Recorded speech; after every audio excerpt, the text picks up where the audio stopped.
they said, you're going to do what, Les? I got a call. Just got elected. And they said Mama had been diagnosed with breast cancer. And I said I was going to resign from the Ohio legislature to come back to take care of my mother. And they said, come on, Wesley, you don't have to do that. I said, Wesley, listen to me. What are you planning on doing?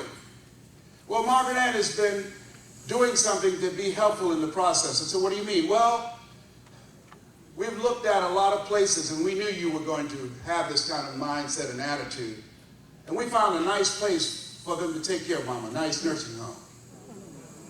Wesley, listen to me. Mama used to work in a nursing home. What did she say all the time? She never wanted to be in one. I promised her at 10, she would not. I will come home. Don't move her. She can't take care of herself. I don't care. See, here's what I had a problem. I couldn't see how one woman could take care of 7 children who couldn't take care of themselves. But 7 children couldn't take care of one woman. What a problem is that? I just believe it was possible. So I resigned from the Ohio legislature and said, what will you do now? I said, I don't know. You don't have a college degree. You're very lucky to be a state legislator. You've been in broadcasting. Now you're walking away from all of that. So did she. She was an attractive woman. At 46, she used to sing. What man wants a woman with 6 kids, 7 kids? She walked away from her life for us. She didn't have to do that. Judge a person not by what they do, but what they do, what they don't have to do. Judge the true quality of a person, what they do when nobody's looking. Right.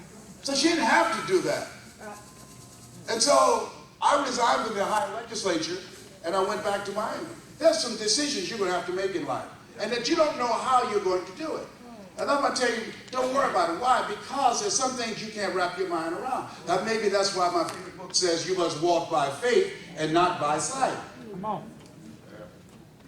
There's some things you just can't figure. Repeat after me, please. Lead, and grow your wings on the way down.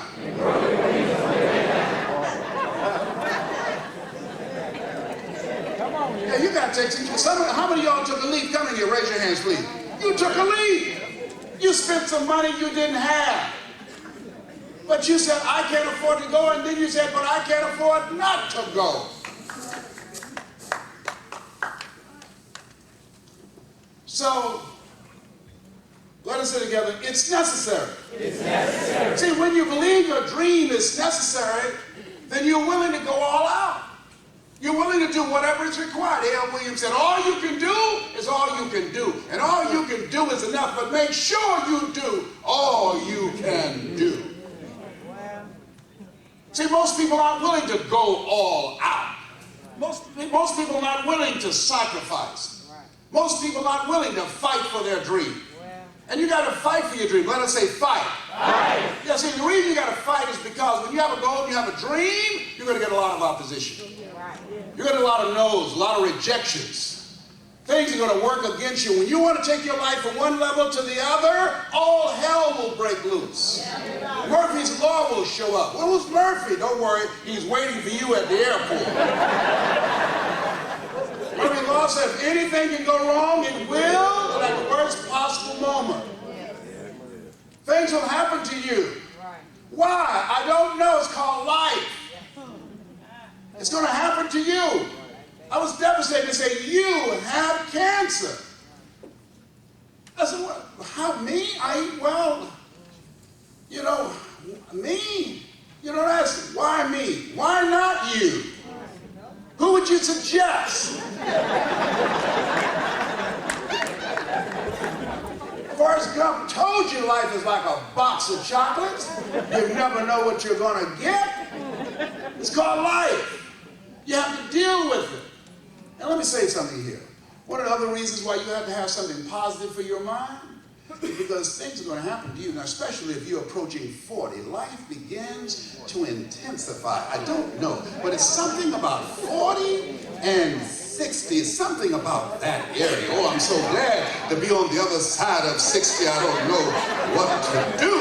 But between and 60, I was diagnosed with prostate cancer. Between 40 and 60, I saw my mother die. Never saw anyone die before. Between 40 and 60, my best friend Alexander Wims died waiting on a liver transplant as I read the 23rd Psalm and said, boo, I will take care of your mother and father. Boo, I will be here for William and Alex. Between 40 and 60, I went through a divorce from someone that I loved very much. Between 40 and 60, I had a national syndicated talk show that was canceled. Between 40 and 60, life hit me so many times. Most people never ever reach their dreams because they go so far. Because of the battles of life, they park.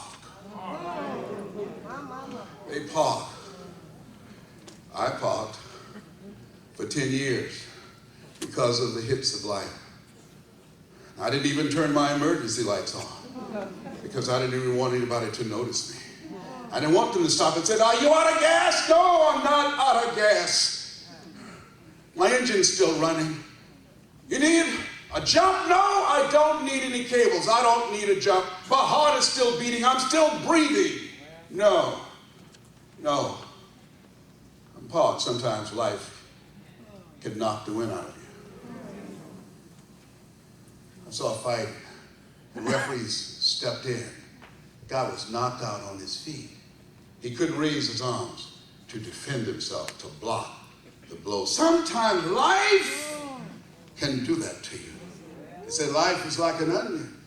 You have to peel it one layer at a time. And sometimes you cry. Life. Let us say together, it's necessary. It's necessary that you detoxify your life. Yeah, write that down. Detoxify your life. See, most people will never achieve their goals because they have too many negative, toxic, energy draining people in their lives. Amen. If you're sleeping with the enemy, just blink your eyes.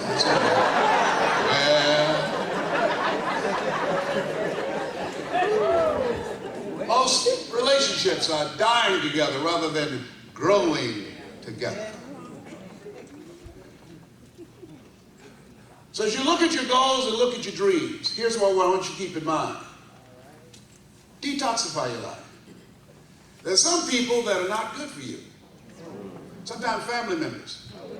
Sometimes personal relationships, friends that turned out at one time they were positive, but they became negative and toxic. It takes everything in you to live your dream. It takes everything in you. You can't come out here and fight and then go home and face another battle too. It will take too much out of you. You got to look at the people that you associate with. Why? Because people influence you. Sidney Poitier wrote a book, The Measure of a Man. He said, when you go for a walk, something happens. He said, either you adjust to their pace or they adjust to your pace.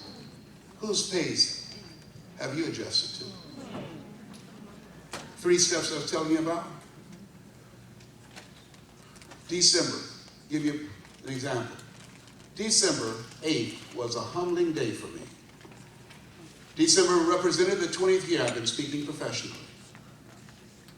And on the 8th, usually in the month of December, remember I said what we do and what we accomplish is a result of the story we believe about ourselves.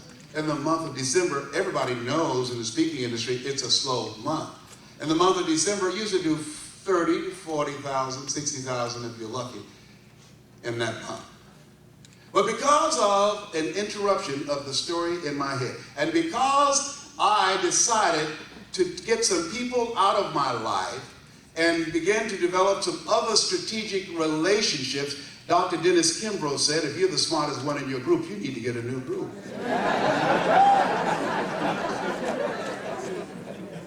And I developed a relationship with some people that had more than me, that were making over $300 million a year. And as a result of that strategic relationship, in 1 hour and a half, I earned $450,000 and $10,000. 1 hour. That was a blow from both ends. One, I was happy. Two, I was saying, my God, I should have upgraded my relationships a long time ago. I was a big fish in a small pond and thought I was doing something. I was shocked because all I could think about all the hotels I had been in over the years and all the plane rides and all the time I spent away from my grandchildren. All that time I could have been at home. All the time going through the airport and they kick your shoes off and give you a prostate examination. All that time. And they search me, I'm ticklish, and so they start patting me down. Oh, they get real nervous then. But I'm ticklish, you tell me I'm tickled. I'll be ticklish all the time, you know. I couldn't believe that. $410,000. So, look at your relationships. And I just want you to think about some of the people in your life. I want to ask you a question. What are those relationships doing to you? What are they doing to you? Do they build you up or tear you down? Why, Les? Do they criticize you? Well, yeah, but it's no big deal. They tell you couldn't do it? Yeah, but, you know, people are like that. Let me just share with you an MIT study. MIT did a study. And the study indicated that if I say to you, you can't do that, then 16 other people have to come by and say, you can do it, you can do it, you can do it, you can do it, you can do it, to neutralize at one time. That's why my favorite book says, faith comes by hearing and hearing and hearing. Am I making sense to you on this? And so, that's why we have to hear things to build us up, because we live in a world that tells us more about our limitations rather than our potential. How many of you have ever been told you couldn't do something? Raise your hands, please. Now, ladies and gentlemen, now somebody in the room is going to know this. I'm going to make a sentence, and if you know the end of the sentence, say it with me. Winston tastes good like what? Now, ladies and gentlemen, that commercial has not been on television or radio in over 30 years. Over 30 years. That has not been on radio or television for over 30 years. Now, what else is back there in your head?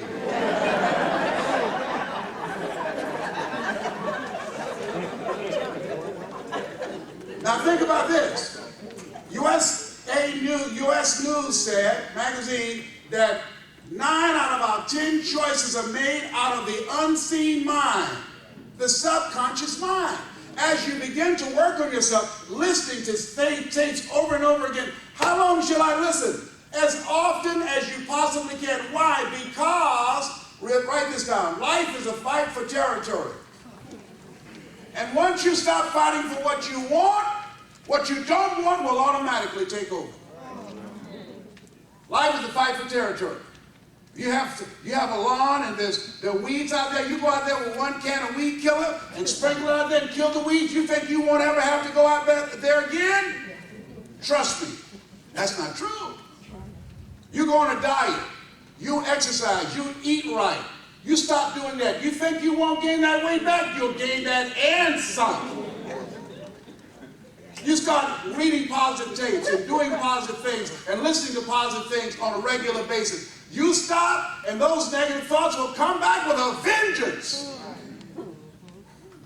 Some of you have already experienced it, haven't you? I'm telling you. I'm telling you. That's why you got to work on yourself every day. Every day. And the reason you're in this room is because you have a big dream in you. And see, you can't fit a big dream into a small life.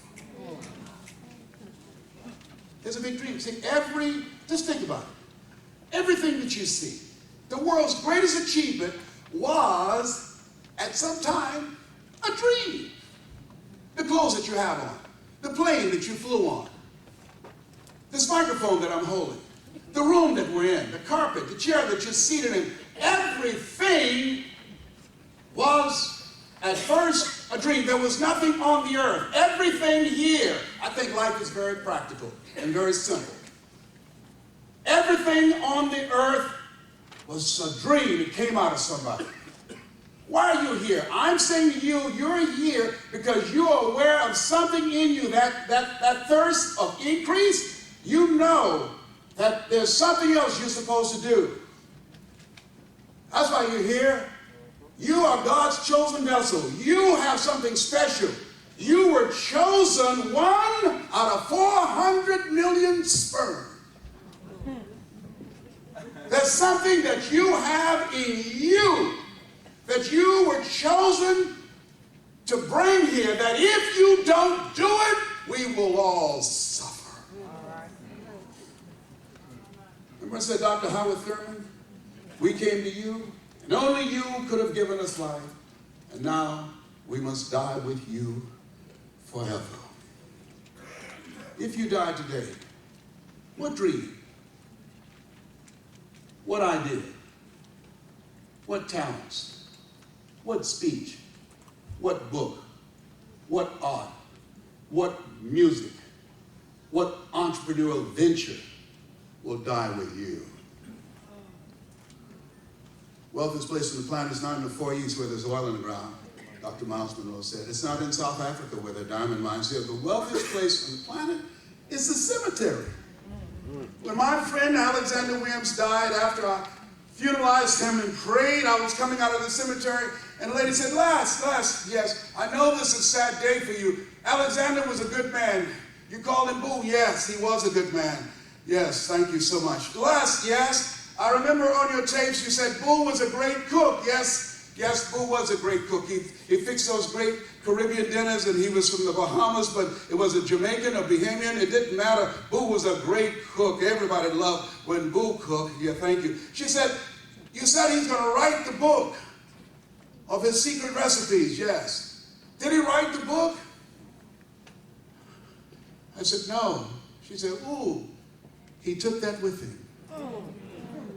He took that with him. Henry David Thoreau said, oh God, to reach the point of death, only to realize that you've never lived. Only to realize that you've never scraped the surface of your potential.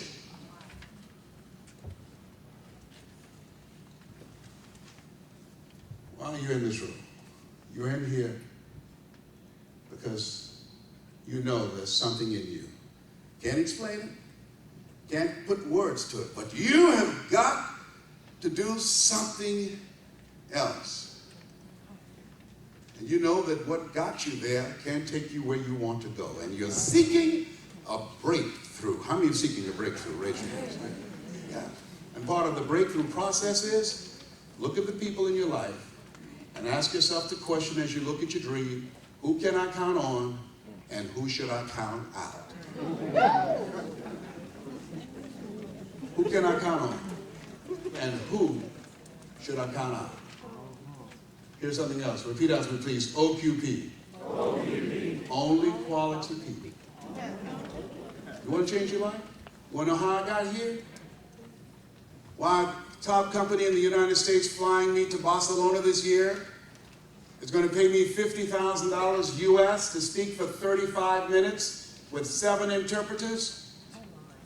I changed my relationships. There are 2 types of relationships. There are toxic relationships and nourishing relationships. Toxic relationships, they drain you. They don't let you forget the mistakes of the past. They're people without dreams and goals. They're people who are satisfied with where they are. And they're like crabs in a barrel. They're jealous and envious of you. They always tell you what you can't do. Always quick to point out your mistakes. Nourishing relationships, they believe in you. They encourage you. They enable you to do things that you don't even realize. I'll never forget Mr. Washington. When I met him, I was in his class. He said, young man, go to the board and work this problem out for me. I said, I can't do that, sir. He said, why not? I said, I'm not one of these students. He said, look at me. Yes, sir. Go to the board and work the problem out anyhow. I said, I can't, sir. Why, sir? Because I'm educable mentally retarded, sir. The students began to laugh. When I was in the 5th grade, I was identified as EMR, labeled educable mentally retarded, put back from the 5th grade to the 4th grade. Failed again when I was in the 8th grade. And they said, Mr. Washington, he's DT. That's Leslie. That's not Wesley. Wesley is the smart one.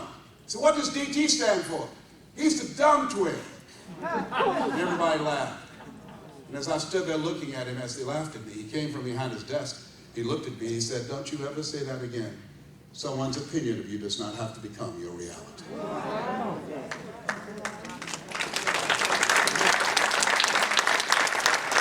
He interrupted the story that I believed about myself in my head. I went from being a low achiever to a kid that had promise, that had potential. And I'm saying to you, words are very powerful. I used to complain to Mama about them teasing me. She said, Leslie, your sticks and stones will break your bones and words will never hurt you. That's not true. Life and death is in the tongue. Right. Words, how many know words can hurt you? Yes, they can tear you down or they can build you up. How many of you, since I've been speaking, that your spirits are stronger now? Raise your hand, if you just feel built up. Yeah, words are powerful. Words are powerful. It can ignite the spirit. Yes. So you got to look at those relationships, all right? Now, repeat after me, please. Make you move, before you're ready. Before you're ready. Yeah. See, a lot of people won't ever do the things they came here to do because they're looking for everything to line up right. Many of you just decided to make the move. Why? Because sometimes you've got to take some chances in life. See, most people go through life trying to play it safe. Let me tell you a secret. There is no safe position in life. Hello? There is no safe position in life. You can't get out of life alive. You gotta leave here. So you can die in the bleachers or you can die in the field, but you're going to go. The second time Lazarus died, they called Jesus, he hung the phone up. You gotta go. Viscott said, if you're not willing to risk, you cannot grow. And if you cannot grow, you cannot become your best. And if you cannot become your best, you can't be happy. And if you can't be happy, then what else is there?